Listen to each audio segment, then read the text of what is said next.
huge responsibility there with the United States of America to try to help the rest of us how we can build international rules that we all have to follow and abide with in this century. Well, in the meantime, everyone needs to have realistic expectations for Cancun. I know it will certainly not be the end of the road, but what we want to see in Cancun is a balanced package of decisions that both captures the progress achieved so far and lays a solid basis for completing a global deal as soon as possible. What do I mean by balanced?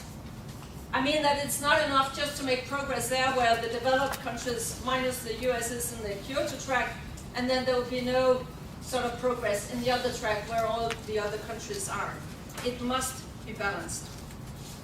For us, it is key that the Cancun outcome anchors into the UN process the progress and the pledges put forward so far under the Copenhagen Accord, and provides a framework for strengthening these through international cooperation.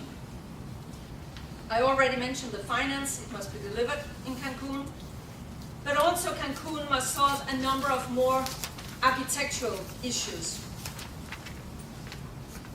For instance, we must have an agreement on how to measure and report and verify whatever we can agree upon. That is absolutely key, that it's transparent, that what we pledge can also sort of be controlled by others. This greater transparency is needed to build trust between North and South, and the issue of MRV, as it is known in the jargon, was a particular bone of contention between the US and China in the negotiations in Copenhagen. The final text of the accord provides useful guidance, but this needs to be further elaborated.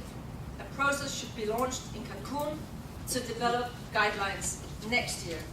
And I think here we have a huge challenge with China, to be honest with you, be frank with you, because China does not like a lot of transparency here, but that is required for them also to play their role in the international world of the 21st century.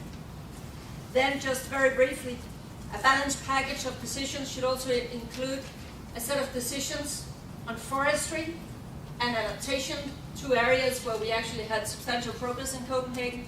We also ought to be able to conclude a decision on a technology framework, so these could be part of a combined package. We also want to see agreement to set up new carbon market mechanisms, sectoral cooperation, for instance, and then we want to have included targets for reducing emissions from international aviation and maritime transport. All in all, this is a rather substantial package for Cancun.